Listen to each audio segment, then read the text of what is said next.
Hey there, Jason here, and I'm going to be taking a look at Damage 2. Literally just dragging the first patch over. I'm sure everybody probably does this. This is by no means going to be comprehensive. This is literally me finding out what this thing sounds like. And needless to say, I'm just a little excited. First of all, I love that it's not a gazillion times wider. All right, this is what I always do with drums. I listen to the close mics first. 99% of drum libraries, being a drummer, the close mics really disappoint me because they sound tiny, like really, really tiny. And usually that's the case of recording in a room that's too small. Or if you're in a bigger room, the mics are too close, literally too close. All right, let's see what we got here.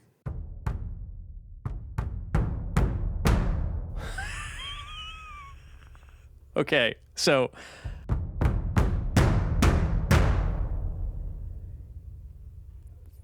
you hear how that doesn't sound tiny.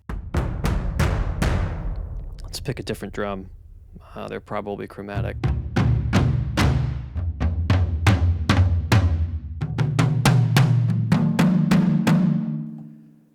Okay, so these are just close mics.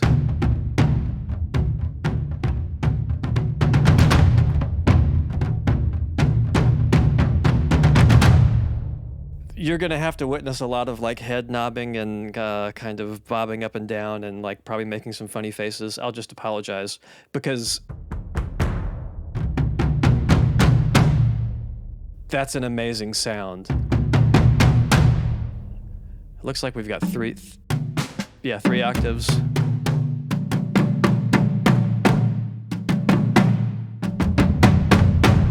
Probably some sort of rim.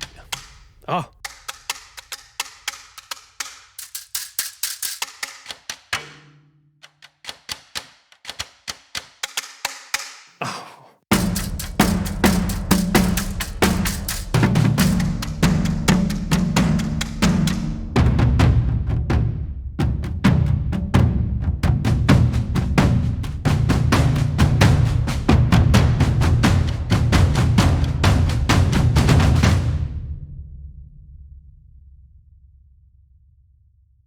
How in the holy name of John Bonham did Heavyocity get this sound with just close mics? Well, okay, so fair warning. I know how they got it because they recorded at Skywalker, which is one of my favorite places in the U.S. to record. There's something about that room that's just amazing, and you can hear it in these close mics. It's just like round and punchy and fat, but it doesn't sound like the mics are too close, which is mostly what I get with drum libraries. Okay, so you heard, let's do like a...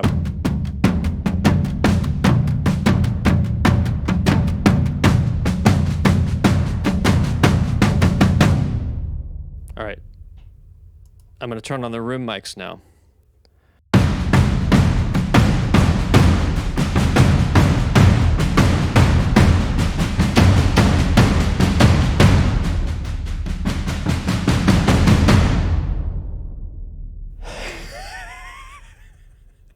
I'm scared to turn on anything else.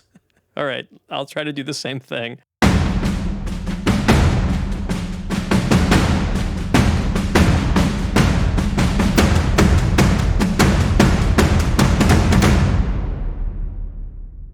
Whew.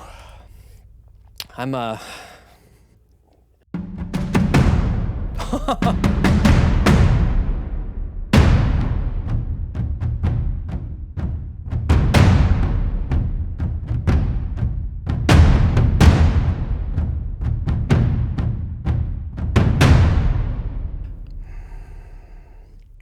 I'm going to try not to say, oh my gosh, holy cow, and talk about how amazing it sounds. You can hear it. It's like if I sampled drums, which I've done before in my own studio for projects, but not in a big thing. As many times as I've gone to Skywalker, I've actually never recorded drums there, which is a little ironic, but this is how I would want my drums to sound if I were going and recording at Skywalker. It's got that immediate roundness and fullness and like tightness.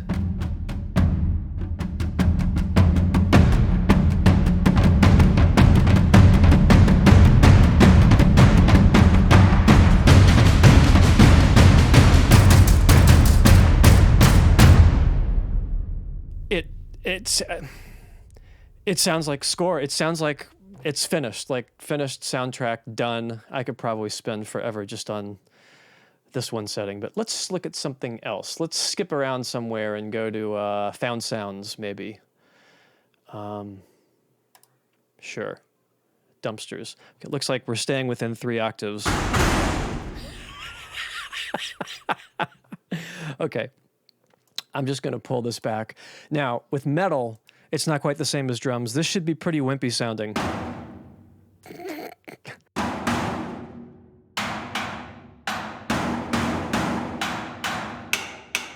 Yeah, I'm wrong. It's not wimpy sounding at all.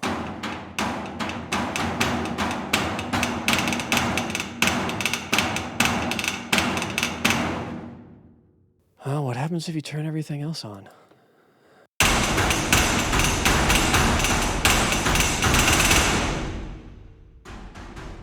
Oh. Okay, we got a tempo here. That's about where I was.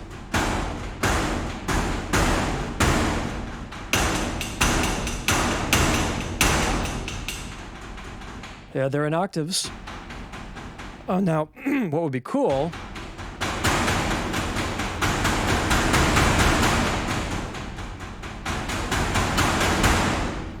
So the mod wheel, yep, I bet if we go somewhere, up, see, performance, it's on a loop, 16th notes, and the mod wheel is changing your dynamics. That's so great.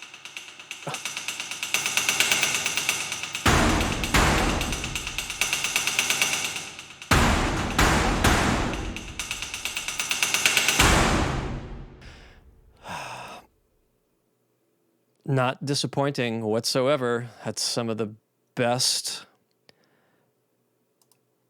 I want to go back to the stage. Let's pull back the hall and let's pull down the room a little bit. I want to hear that again. What was I playing?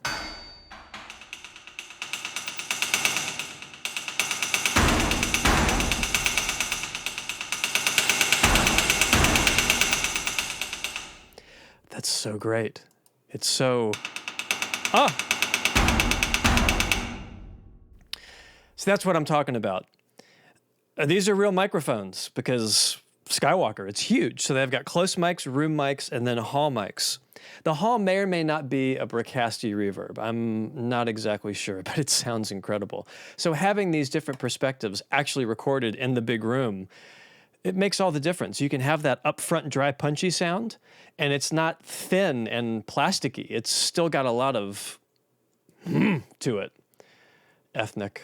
Taikos, okay. Solo taikos, taikos in Chinese. Ensemble, all right. Now, I won't keep saying it, but I am a drummer, and I literally own every drum sample library out there. And 9 out of 10 times I'm recording my own drums. I'm not going to use samples, mostly because I like the originality of that approach, but it also has a lot to do with they just don't sound the way they, at least I hear them in my head. I use a couple of older libraries, Damage being one of like the 2 that I normally stick with, and I think that's probably 9 years old now. All right, with all that being said, I'm going to do the same thing, take these guys off. We should have what I'm guessing is 3 taikos.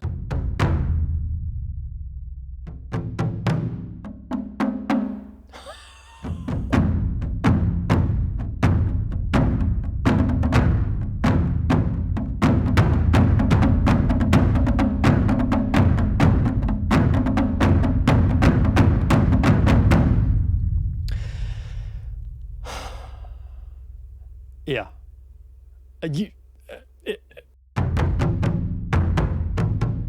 And of course, their interface is just amazing. I'm sure you can, drag all these around and everything, but I'm not going to mess with that yet. And I wonder, yeah.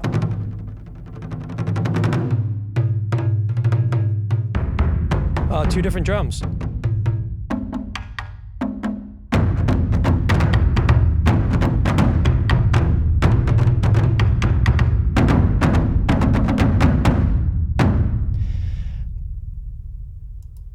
Room mics, here we come.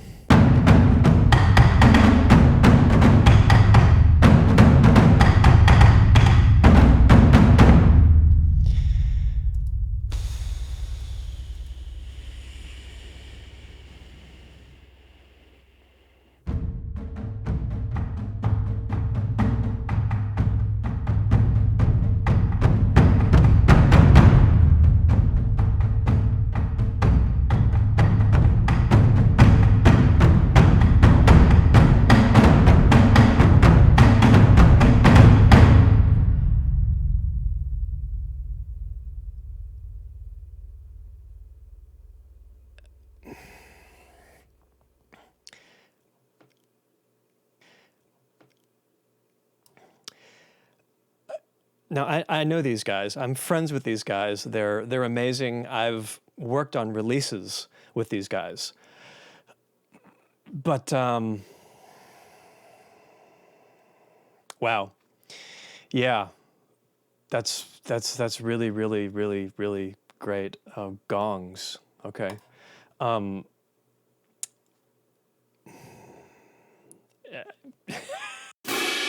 Piatti.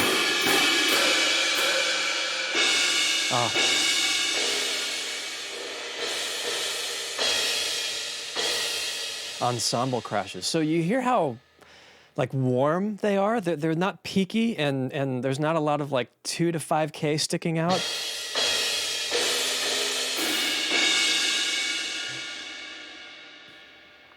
That's the biggest issue I've had with recorded orchestral cymbals in general, is they're too top-endy, and these sound like they're pushed back just right.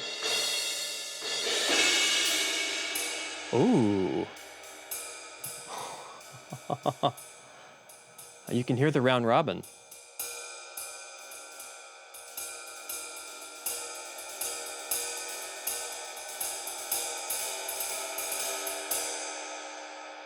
Man.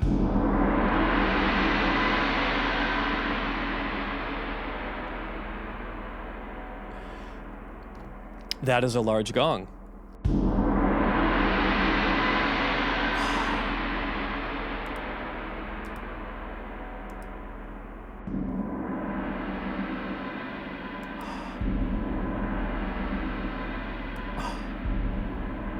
Oh, that's just... Okay. Taiko Ensemble performances. There's so many things, and this is only one of the 3 NKIs that they have. I love the way snapshots work. All right, I'll pick one more thing, and then we'll check out the loops maybe. Let's see what this one sounds like. So far, what I'm really digging here is this 3-octave range. It looks like everything's kind of built within these 3 octaves. And just listening to a couple of presets, I think I already know, maybe not.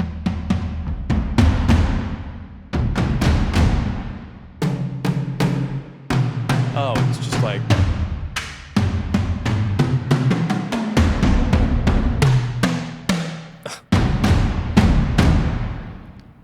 Jeez Louise. I'm gonna pull the room down a little bit, pull the hall down a little bit.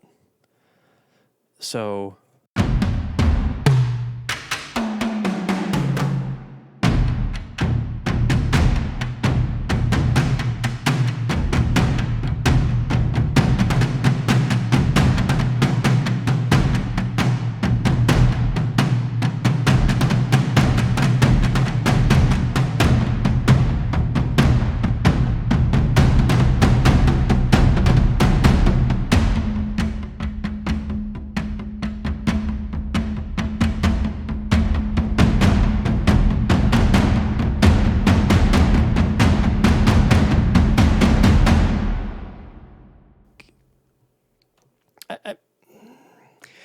everything's turnkey. It's like ready to go. Just, all right, let's take a look at the loops.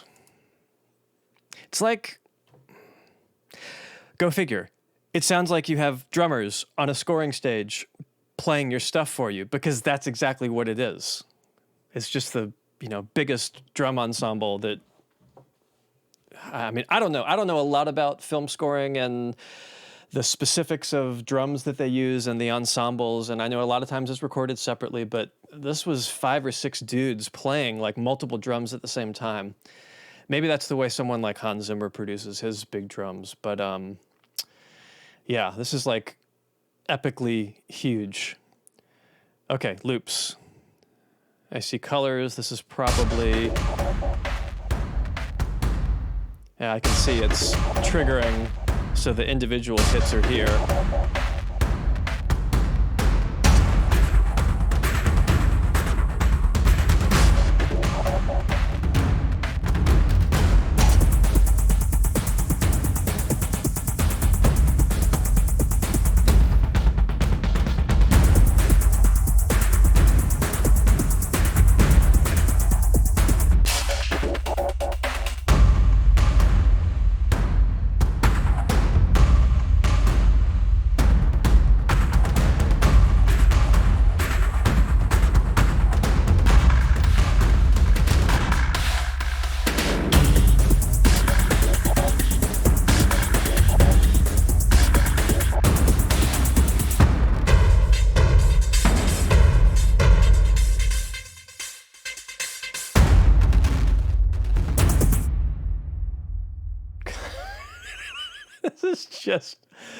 This is just the default. I'm sure that all-star loops, organic cinematic, hybrid cinematic, and damaged. Yeah. Now, this is one thing I really love about Heavyocity, and I don't know anybody else that does this. The way loops are broken out, and then there's full loops, then the high versions, the mid versions, the low versions. A lot of the way that I use loops is exactly the way that I was just playing it. Maybe not quite as random, but I'll have an idea of 4 or 5 loops that I like, and I'm constantly switching back and forth, so it doesn't have that loop feel. Even if it's a 4 or 8 bar loop, it's always going to be a little repetitive. And I kind of think of it more as a loop performance than a hold down the one key and play a loop. So it's really helpful when you can get, for example, all the high loops or all the low loops or even the full loops just for previewing things. Damage loops. Let's go to triplets because why not? Organic, cinematic. So I've got 3 sets and there's 12 loops. 12 loops in each set, so there's 30. It's like 100 something just for the...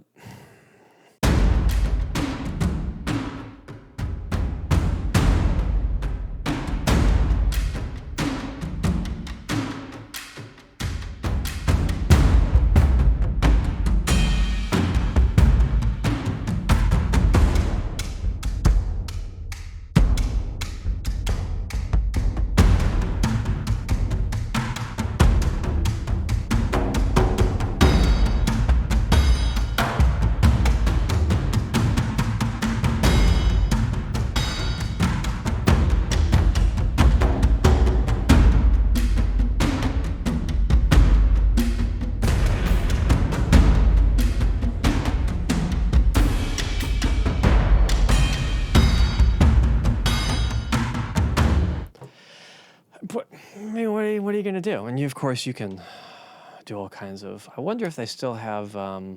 here's my favorite trick with any of this stuff. Let's go to something organic. Well, highs, sure.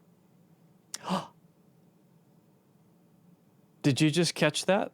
So I changed patches and it stayed on the same screen. It didn't reset back to the front page. Okay, that alone is very, very cool. Send effects...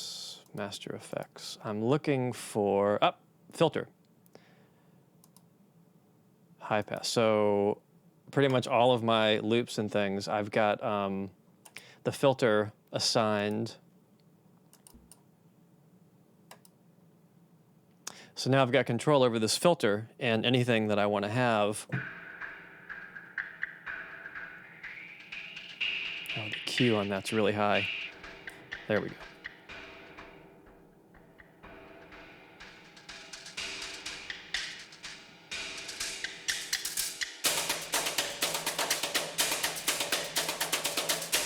And you could even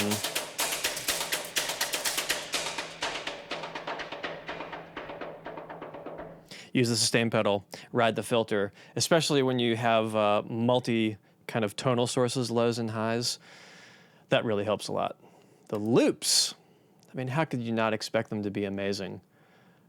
Utility high end, utility middle ground, modern mystery. Let's do hybrid cinematic full breakout loops too. That sounds like a good one.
Yeah, and what I really love is this is all smooth and fat and round, just like the original samples were. Let's go back to Damage, because I want to hear something a little more messed up and see what this sounds like. Whew.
I mean,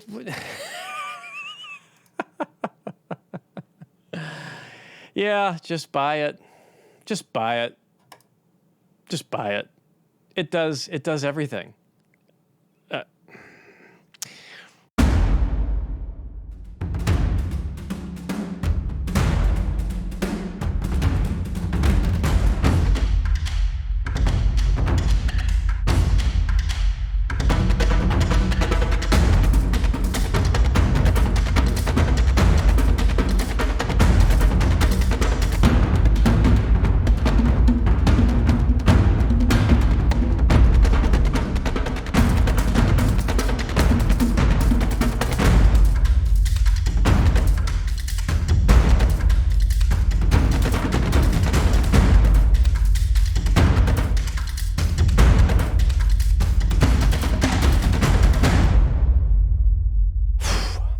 So a lot of times, if I'm going to do crazy off and ons like that, most of these loops normally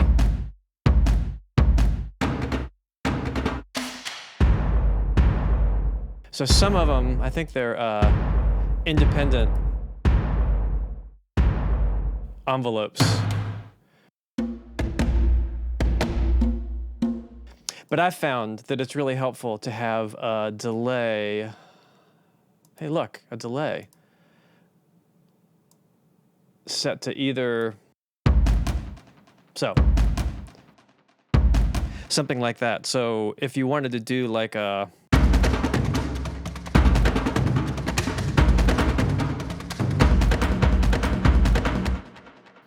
the delay sort of helps with the cutoff. And in the mix of a whole piece, you wouldn't even really notice that.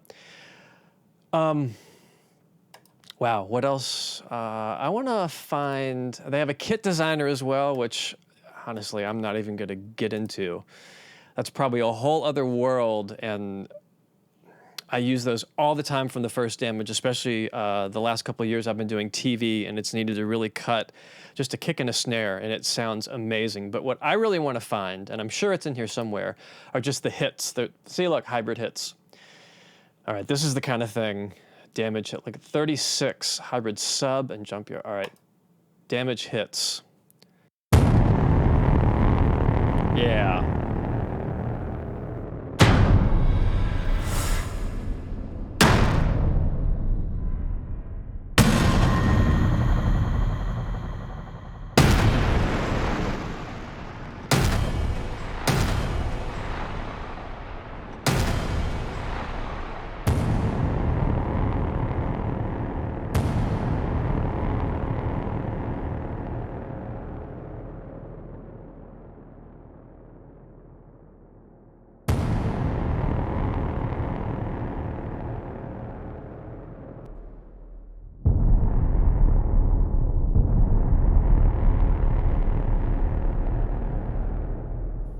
I use the cutoff filter all the time, especially for these hits, because a lot of times you can make them sound softer just by filtering them.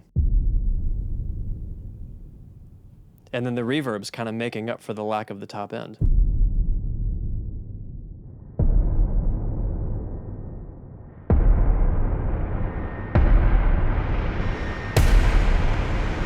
Hello, Universal, I have your new trailer track for you. Goodness gracious.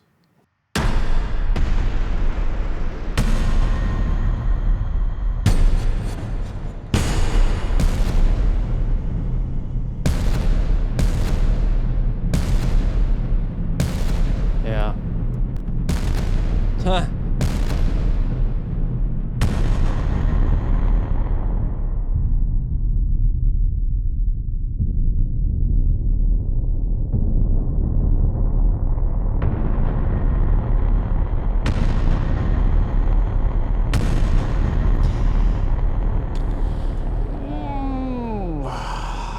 So good. So good. And I haven't even scratched the surface.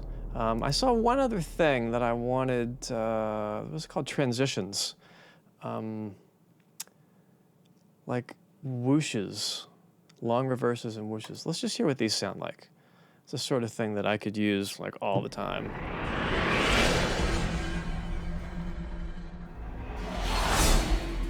Now I'm curious. Please, please, please, please, please.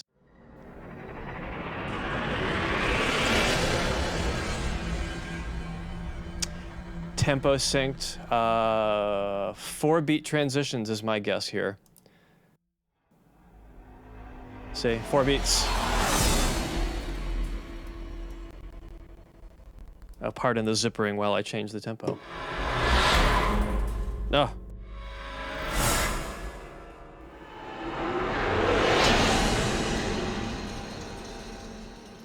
Yeah, the 3-octave thing.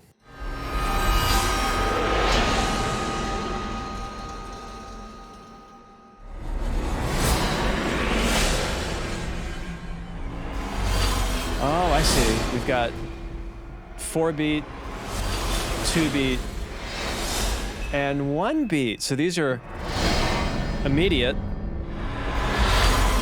That's the 2-beat version. That's the 4-beat version. Very cool.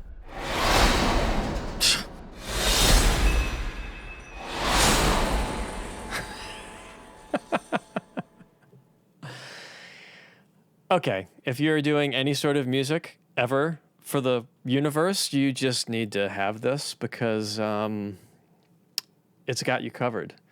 It's got you covered for so many different styles and so many different kinds of drums, but it's got you covered for like that real live scoring stage kind of thing. And let's face it, even TV and commercials and everything sounds like movies now. Cinematic is sort of all over the place.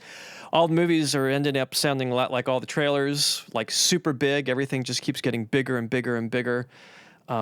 This is like big in a box times infinity. And you guys can just quote me on that, Neil, Dave, and Ari. Big in a box times infinity.